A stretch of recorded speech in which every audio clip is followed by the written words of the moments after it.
Bref, le marronnier d'Inde est un arbre majestueux, au port altier, qui dégage un sentiment de force et de puissance. Aujourd'hui menacé par la mineuse, ainsi que par une autre bactérie ravageuse, il convient de lui apporter une attention particulière.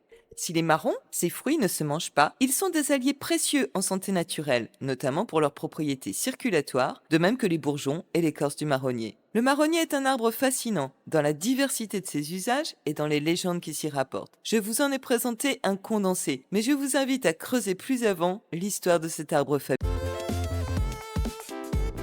Aujourd'hui, nous allons nous arrêter sur le châtaignier. Le châtaignier est un arbre majestueux. On l'appelle aussi l'arbre à pain car ses fruits, les châtaignes, ont longtemps été une base alimentaire majeure en Europe du Sud, en temps de disette, surtout dans les régions pauvres en céréales. On réduisait les châtaignes en poudre pour en faire une farine qui permettait de confectionner des pains, des pâtisseries et des bouillies. Le châtaignier est aussi un arbre qui fournit un bois très résistant qui sert à confectionner notamment des tonneaux et en menuiserie à fabriquer des charpentes et des parquets. Il existe 4 grandes familles de châtaigniers à travers le monde. Le châtaignier japonais, ces châtaignes sont de petite taille mais de très bonne qualité gustative. Le châtaignier chinois, ces châtaignes sont de taille moyenne avec une qualité gustative variable. Le châtaignier américain, ces châtaignes sont de petite taille mais présentent une qualité gustative très appréciée. Et le châtaignier européen, cette variété produit des châtaignes de grande taille et de qualité supérieure. Nous parlerons ici uniquement du châtaignier européen.